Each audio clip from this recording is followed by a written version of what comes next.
everyone, this is the 24th Disney Long Storybook episode to tell us Ariel and the Mysterious World Above. That includes the song Under the Sea.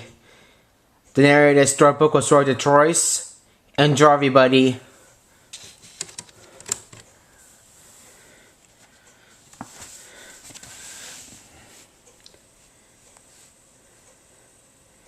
This is the story of Ariel and the Mysterious World Above. You can read along with me in your book. You will know it is time to turn the page when you hear the chimes ring like this. Let's begin now. Deep down in the ocean where the mer people live, Sebastian the Crab was trying to get the attention of the Sea King's daughters. The royal court composer faced all but one of the 7 princesses. Please, sing this the way I taught you. Where is that Ariel? This composition needs a voice as clear as a bell. Giggling, the mermaids shook their heads. They knew the youngest and most beautiful of them was always late.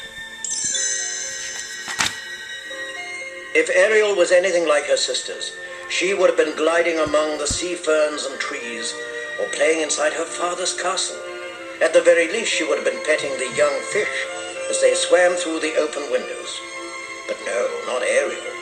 She had become best friends with one of the fish that had wandered into the palace, and together she and Flounder spent their days getting into mischief.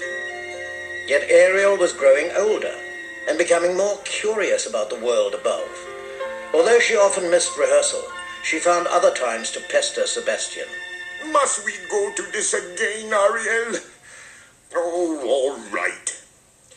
Your 15th birthday is the one and only day you may visit the surface. What you see up there will be spectacular, but every mermaid who rises above the sea must return, and all merpeople, maids and men, are forbidden contact with humans. A few months before Ariel's 15th birthday, Ariel sought out her sisters as they sat at their dressing tables combing their hair. Please tell me about the day you turned 15 and the wonderful things you saw on the surface. Aquata, the eldest, laughed. You're such a silly minnow, Ariel, wanting to know so much. But I suppose if you absolutely insist. She smiled gently at her little sister. After I reached the surface, I followed the moon's path toward shore. Then I lay on a sandbar gazing from a distance at the oddest things. If you can imagine, I saw 4-legged seahorses guiding chariots, which were balanced on sand dollars that went round and round. But the most delightful thing of all was to lie on that sandbar in the moonlight, listening to the sounds of humans. I heard chariots rumbling into town, people shouting and laughing, and church bells ringing. The bells rang clear and loud, unlike anything beneath the sea. As soon as Aquata finished her story, Andrina began hers. Listen, Ariel, when I went up, the whole sky looked like gold. It shone brighter than the most brilliant pearl. The clouds glowed violet and red, and they sailed over my head like froth on a wave. Every sister was silent, trying to imagine the view Andrina described. Suddenly, they heard Sebastian outside. Arista! Athena!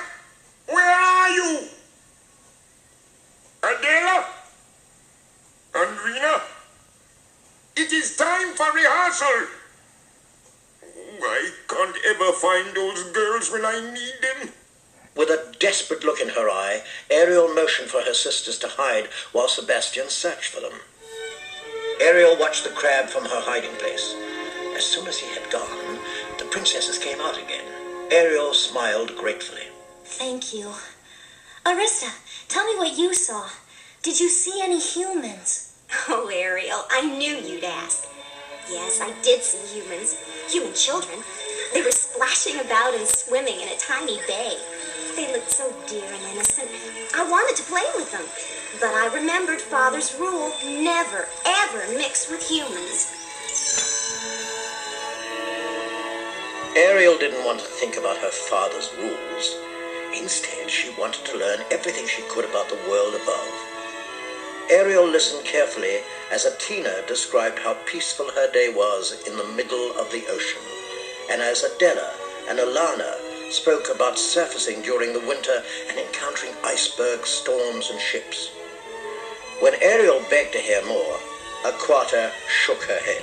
The surface is a beautiful place, full of strange and wondrous things, but it can be cold and lonely and dangerous. Father's realm is by far the safest and loveliest place to be. That night, Ariel stared out of her window, remembering the stories her sisters had told her, especially those about humans.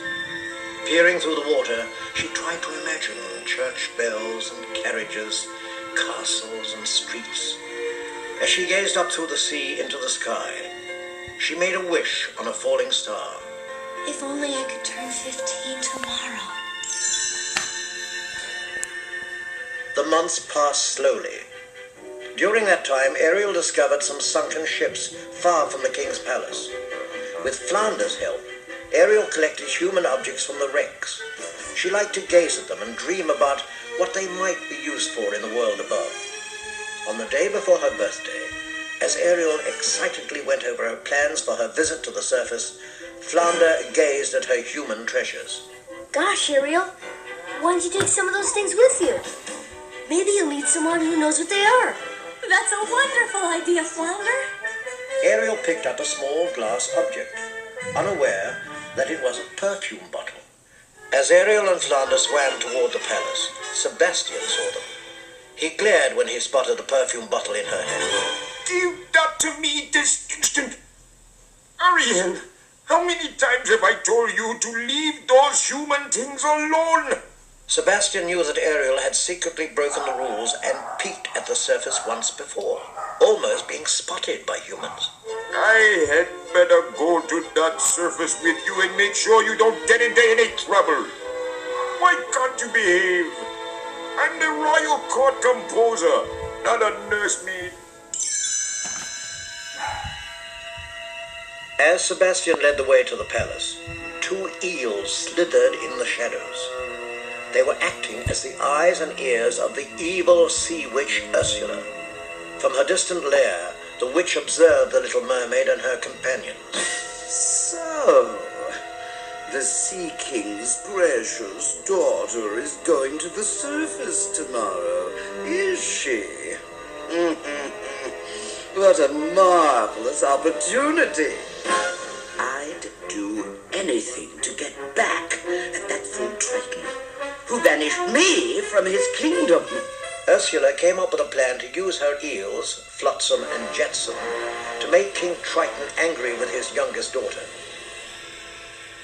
Before dawn the next morning, Ariel streaked toward the surface of the water with a sleepy Sebastian and Flounder struggling behind her. As the sun rose over the sea, Ariel burst through the waves, thrilled to be in the world above. She raced toward shore, but paused when she heard a strange voice. You're Princess Ariel, aren't you? Perched on a piece of driftwood was a seagull. A flying fish told me about you. He said you're kind of curious about humans. You are so lucky you came to the right goal, 'cause I know everything there is to know about humans. Ariel stared at the seagull. You mean you've been close enough to humans to hear them speak? You bet your scales, sweetie. And I can answer all your questions. At that moment, Flounder and Sebastian finally caught up with the little mermaid. The seagull introduced himself as Scuttle, then winked at Ariel and pointed toward shore. Since it's your birthday, sweetie, how about a free guided tour? Oh, Scuttle, that would be wonderful. Thank you. Ariel followed the seagull. As they approached land, the mermaid pointed to a kite flying above a grove of trees. Scuttle, look. What's that? He gasped. Why, I'll be flubbergasted. I haven't seen one of them in ages. It's a wobble-eyed weather snoop. Ariel sighed as the kite dipped below the trees and disappeared. Oh, a wobble-eyed weather snoop. It was so beautiful. She swam closer to shore, hoping to glimpse some humans. Even though it was her birthday, Ariel didn't want to be selfish, so she waited in a tide pool near shore for Sebastian and Flounder to join her. In the shallow water, she saw starfish and sea otters and something else made by humans. She held up a metal fishing pail. Scuttle, over here. Do you know what this is? As she waited for the seagull to answer, Sebastian and Flounder swam up. The crab gestured frantically, pointing behind her. Ariel, look out! Frightened, Ariel ducked her head. A huge wave crashed over her, knocking the pail out of her hand. Moments later, she surfaced in the ocean, removing bits of seaweed from her hair. Flounder hurried to Ariel's side. Wow, that wave was a monster. It came out of nowhere. Sebastian frowned, shaking his head. That's a bad omen. Let's get out of this place before a human comes over here and snatches us up. It wasn't humans Sebastian should have been worrying about, but Flotsam and Jetsam, who had used Ursula's magic to stir up the water and create the wave. There, behind the rocks, the eels were lurking. The sea witch wanted her eels to hide a sparkling human object in the little mermaid's hair to get her into trouble. Far below, Ursula shook with frustration. My plan was perfect, but that bratted girl ducked just in time. Keep watching her, my pets. You'll get another chance. I'll make sure of that.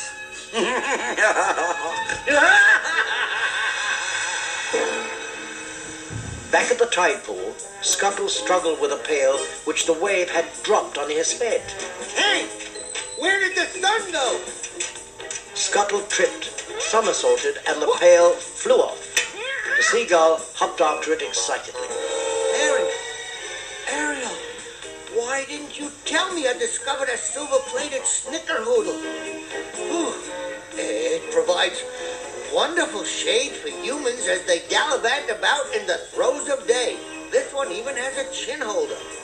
It's a real find. The day wore on and Ariel swam along the shore looking for the places that her sisters had seen on their 15th birthdays.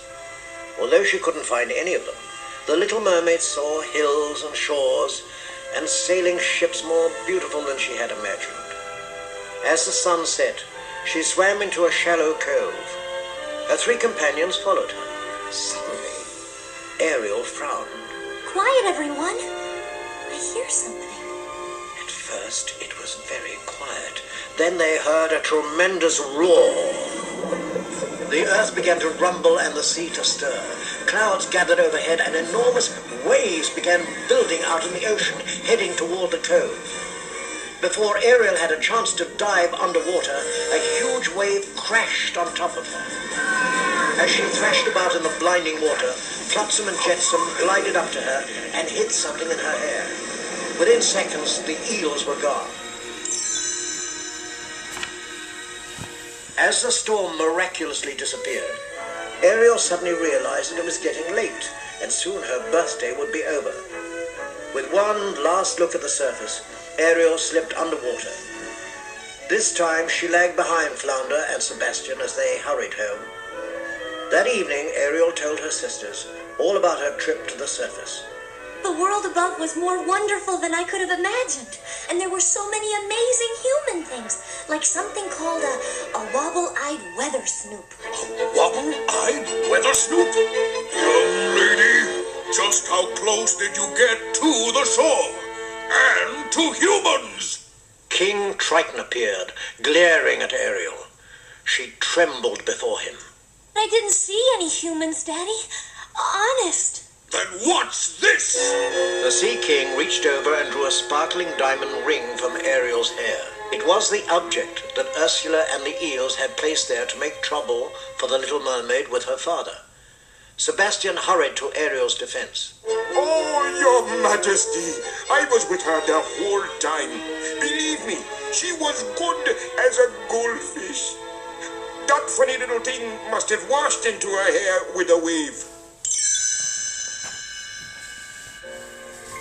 King Triton's frown disappeared. He hugged his daughter. It's just that I love you so much, Ariel. I wouldn't want to see you hurt by a human. Don't forget, humans are barbarians. Now go along, get some sleep. Ariel went to her bedroom, but she couldn't sleep. She kept thinking about all the beautiful things and places she had seen in the human world above. As she leaned out the window, gazing up through the sea, she smiled. I know Daddy cares about me, but he's wrong about humans. Someday he'll understand. Someday.